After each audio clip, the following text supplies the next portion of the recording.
Hello chess lovers, Suren here, and in this video I would like to share with you an interesting game played by Siegbert Tarrasch. His opponent is an amateur chess player named Romberg, and this game was played in 1893 in Nuremberg.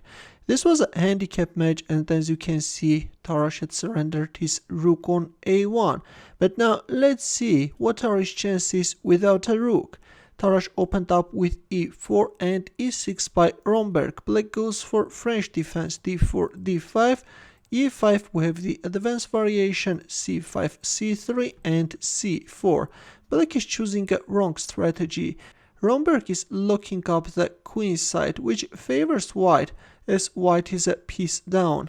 Instead, in typical situations, it's better to choose open positions, exchange as many pieces as possible, after which all your opponent can do is to resign.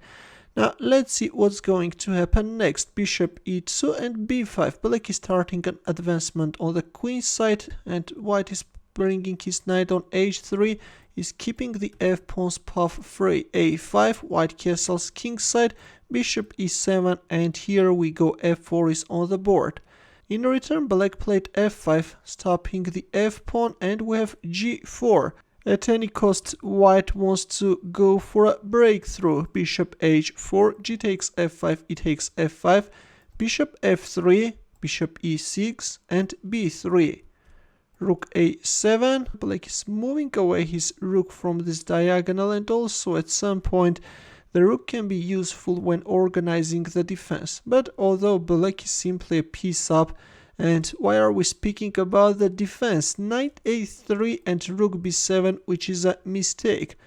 Probably this is the worst possible square for the rook. It was better to protect the pawn by playing queen b6, but in our game we have rook b7, after which Tarrasch captured on c4, and after b takes c4, using the fact that the pawn on d5 is pinned, captured on c4. Right now the threat is knight d6 check.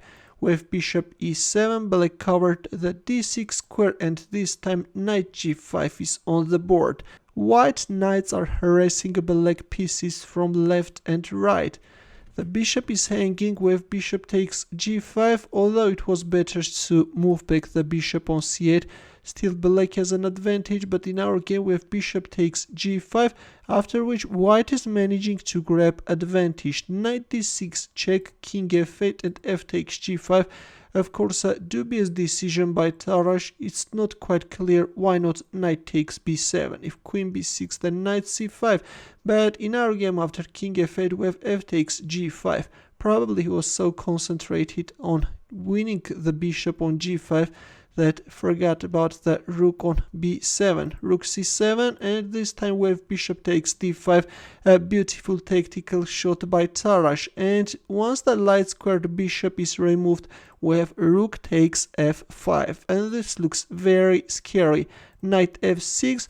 Well, instead of knight f6, king e7 could have prolonged black's resistance, although after queen f1, right now the threat is rook f7, check, king d7, rook f8, queen e7, white can play rook e8, and after queen takes a8, knight takes a8, king takes e8, white can announce a check from b5, a very poisonous move, I think.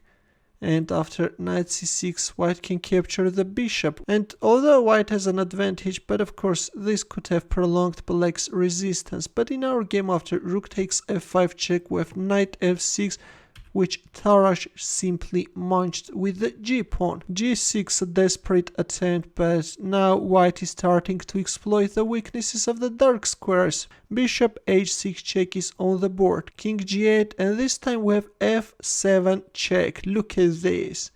Bishop takes f7, rook takes f7, rook takes f7, and we have a deadly pin. White is simply dominating the position, and black king is in a mating net. Queen c7, and this time we have e6. Now if queen takes d6, then e takes f7, checkmate is coming.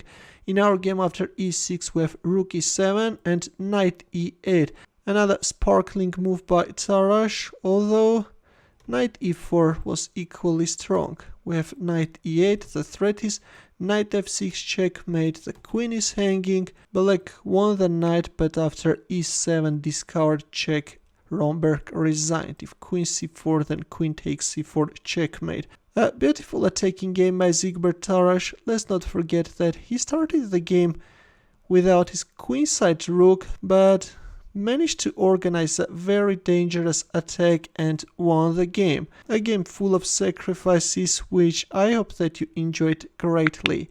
Thanks for watching. For more games, consider subscribing to my channel. Also, press the bell button to get notified about new uploads. I will see you in my next video.